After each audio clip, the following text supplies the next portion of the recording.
இப்ப அண்ணாமலை தொடர்ந்து டார்கெட் பண்றாங்க. அண்ணாமலை தொடர்ந்து உங்களையே குறி வச்சு சொல்றாரு. அவர் வந்து அவர் வந்தோடனே இந்த நேரத்திலயும் வந்து டைவர்ட் பண்றாங்க அப்படிங்கறதையும் சொல்லப்படுறேன். திமுகவும் கவர்மெண்ட் வந்து இந்த இஷ்யூவை வச்சுதான் டைவர்ட் பண்ணிட்டு இருக்காங்க அப்படின்னு சொல்ல. எந்த இஷ்யூ வச்சு? இந்த டீலிமிட்டேஷன் இதே வச்சுதான் வச்சு இல்ல சார், இருக்கிறத நாட்டு மக்களுக்கு சொல்றதுல என்ன தவறுன்னு கேட்கிறேன். இப்ப நீங்க தொகுதி குறையறத ஒத்துக்கிறீங்களா? இல்ல பொதுவான பிரச்சனை தானே, நம்முடைய பாதிப்பு தானே. அதை யார் சொல்லணும்? ஆட்சியில் இருக்கக்கூடிய முதலமைச்சர் தான் சொல்றாங்க. இதனால் ஏற்படக்கூடிய பாதிப்புகள் என்ன, நம்முடைய நிலைமை எப்படி இருக்கும், டெல்லியில பாராளுமன்றத்தில் நம்முடைய குரல் எப்படி இருக்கும், அப்படி ஒரு நடைமுறை வந்தால் நமக்கு என்னென்ன பாதிப்புகள் ஏற்படுவேங்கிறது எடுத்து சொல்லக்கூடிய இடத்துல அரசு இருக்கு, முதலமைச்சர் இருக்காங்க. அதை தான் சொல்றாங்க. அதை நம்ம சொல்லாம இருக்க முடியாதுல்ல.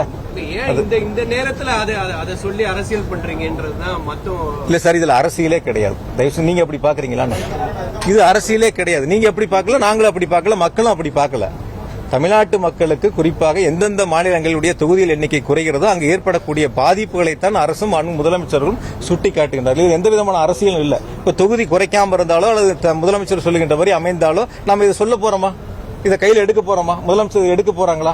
அனைத்து கட்சி கூட்டத்தை கூட்ட போறாங்களா? கிடையாது. அவர்கள் செய்வதனால் என்ன பாதிப்புகள் ஏற்படுகிறதோ அதை முன்னின்று முதலமைச்சர்கள் இந்தியா முழுக்க இருக்கக்கூடிய பாதிப்புகள் ஏற்படக்கூடிய மாநிலங்களை ஒருங்கிணைத்து ஒரு ஆளுமை மிக்க தலைவராக, ஒரு நெஞ்சுரமிக்க முதலமைச்சராக அதை முன்னெடுத்து செல்கின்றார். அதை பொறுத்துக் கொள்ள முடியாமல் இது போன்ற செயல்களில் ஈடுபட்டுக் கொண்டிருக்கின்றார்கள்.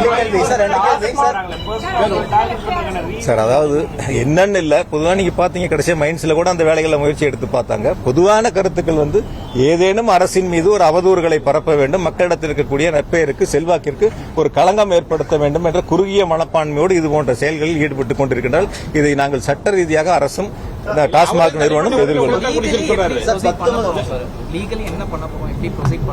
இல்ல, இது சம்பந்தமா அடுத்த கட்ட நடவடிக்கை நாங்க பேசி அதுக்கு அடுத்த கட்ட நடவடிக்கை சார். அதுக்கும் இதுக்கும் மாறுபட்ட சிந்தனைகள். அதாவது ஒரு செய்தியை நீங்க பெருசாக்கணுங்கிறதுக்காக நீங்க கொடுத்த செய்தி போடுவீங்கல்ல, செய்திகள் போடுவீங்கல்ல உறுதியா, அதனால அதுக்காக ஒரு செய்திகள் அவங்க கொடுக்கறாங்க. அதுக்கு இதுக்கும் வித்தியாசத்தை உங்களுக்கே தெரியும், என்ன வித்தியாசங்கள். டெல்லியா இருக்கட்டும், சத்தீஸ்கரா இருக்கட்டும், தமிழ்நாடா இருக்கட்டும். தமிழ்நாட்டில் வந்து டாஸ்மாக் நிறுவனங்கிறதும் அரசே நடத்தக்கூடிய ஒரு நிறுவனம், அது வணிக நோக்கத்தோட நடத்தக்கூடிய நிறுவனம், அது வெளிப்படைத்தன்மையோட நடத்தக்கூடிய நிறுவனம். டெல்லியை போல தனியார் கிடையாது இல்ல.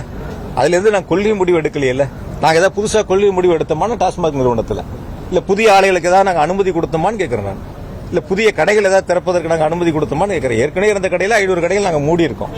அதுல பணியாற்றவங்க எல்லாத்துக்கும் வந்து கலந்தாய்வு மூலமா எந்தெந்த கடைகள் வேணுமோ அவங்களுக்கு 2000 பேருக்கு மேற்பட்டவங்களுக்கு பணியிடங்களை வழங்கியிருக்கோம். அதனால நாங்க எந்த விதமான புதிய கொள்கை முடிவுகளும் நாங்க எடுக்கல.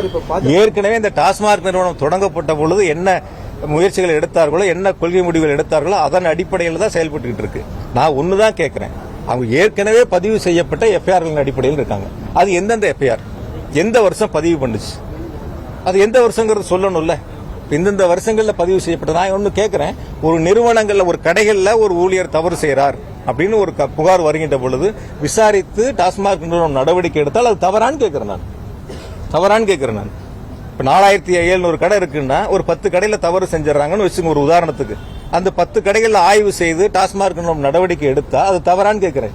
நடவடிக்கை எடுத்து அதன் மீது எஃப்ஐஆர் போடப்பட்டா அந்த எஃப்ஐஆர் ஒருங்கிணைச்சு அது டாஸ்மாக் நிறுவனத்தினுடைய மேலாண்மை இயக்குநர் உட்பட உயரதிகாரிகளுக்கு எப்படி பொருந்தும் கேட்கிறேன். ஒரு சிம்பிள் கொஸ்டின் சார். இங்க இருக்கிற தவறா சொல்லல, இங்க இருக்கிற யாராவது ஒருத்தர், உங்கள ஒருத்தரோ யாரோ ஒருத்தர் தவறு செஞ்சா அதுக்கு உங்களுடைய எம்டி பொறுப்பா வரான்னு கேட்கிறேன். அப்படி ஆக முடியுமான்னு கேட்கிறேன். அதுக்கு இடம் இருக்கான்னு கேட்கிறேன்.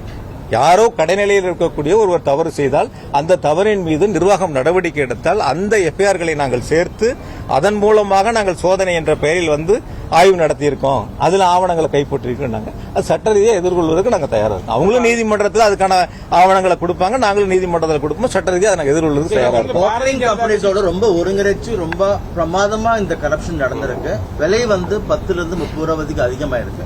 மூணாவது, உச்சநீதிமன்றம் உங்களை நீங்க ராஜினாமா பண்ணுங்கன்னு கேட்டிருக்கு. அதுக்கு நீங்க என்ன சொல்றீங்க சார்? உச்சநீதிமன்றம் ராஜினாமா பண்ணுங்கன்னு கேட்கிறேன். பண்ணுவீங்களா?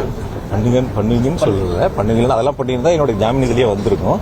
பொதுவான கருத்துக்கள் நான் இப்ப அதான் சொன்னேன். அவங்களுடைய அறிக்கைக்கு நான் பதில் சொல்லியிருக்கேன். என்னென்ன தவறுகள்லாம் அவங்க வந்து குறிப்பிட்டு சொல்லியிருக்கிறாங்களோ அது அவங்க நீங்க இப்ப கூடுதலா சொல்றீங்க இல்லையா, அது மீது தான் நாங்க எஃப்ஐஆர் போட்டிருக்கோம். அது மீது நடவடிக்கை எடுத்தா எஃப்ஐஆர் போட்டிருக்கோம். அந்த நடவடிக்கை அந்த எஃப்ஐஆரே தவறுன்னு சொல்றீங்களான்னு கேட்கிறேன். கீழ்நிலையில் இருக்கக்கூடிய தவறுகளை சுட்டிக்காட்டி நாங்கள் ஆய்வு செய்து நிறுவனம் நடவடிக்கை எடுத்து அதன் மீது வழக்கு பதிவு செய்யப்பட்டிருக்கு. அந்த வழக்குகள் எஃப்ஐஆரின் அடிப்படையில் நாங்கள் ஆய்வு மேற்கொண்டோம்னு சொல்றது. அப்ப கடைநிலையில் இருக்கக்கூடிய ஏதேனும் ஒரு அலுவலகத்தில் கடைநிலை ஊழியர் தவறு செய்தால் அதனுடைய உயர் அதிகாரிகள் பொறுப்பாவார்கள் என்று சொன்னால் எப்படி அதை ஏற்றுக்கொள்ள முடியும்? நீங்க அதை ஏத்துக்கிறேன்னு சொல்லுங்க, நான் ஒத்துக்கிறேன். அப்படி ஏத்துக்க முடியுமான்னு கேட்கிறேன். அதனால பொதுவா பொறுத்த வரைக்கும் அவருடைய அறிக்கைக்கு பிறகு நாங்கள் சட்ட ரீதியாக இதை எதிர்கொள்வதற்கு தயாராகி கொண்டிருக்கின்றோம். சட்டப்படி சந்திப்போம். டாஸ்மாக் ஊழலுக்கு காரணமான அமைச்சர்கள் செந்தில் பாலாஜி, முத்துசாமி இருவரும் பதவி நீக்கப்படணும்னு சொல்லி பாமக தலைவர் அன்புமணி அறிக்கை கொடுத்திருக்காரு. அதாவது சார், நிறைய கருத்துக்கள், நிறைய செய்திகள் இருக்கும். நாங்க வந்த இந்த தவறு இதுவே தவறுன்னு சொல்றோம்.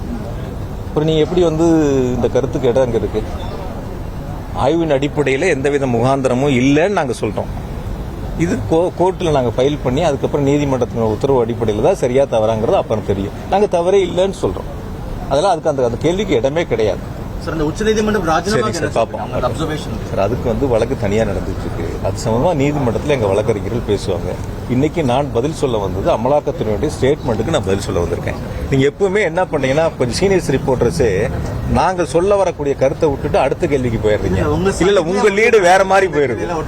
என்ன நோக்கத்துக்காக நாங்க சொல்லக்கூடிய கருத்துக்களை இபி ஆபீஸ்ல ரெவியூ நடத்தினா டாஸ்மாக் பத்தி கேட்கறது, டாஸ்மாக் ஆபீஸ்ல ரெவியூ நடத்தினா இபி பத்தி கேட்கறது, அரசு நிகழ்ச்சிகளுக்கு போனா அந்த இடத்துல அரசியல் சார்ந்த கேள்வி. நான் ரெகுலரா மக்களை பார்த்துக்கிட்டு தான் இருக்கேன், பார்க்காமையா இருக்கேன்.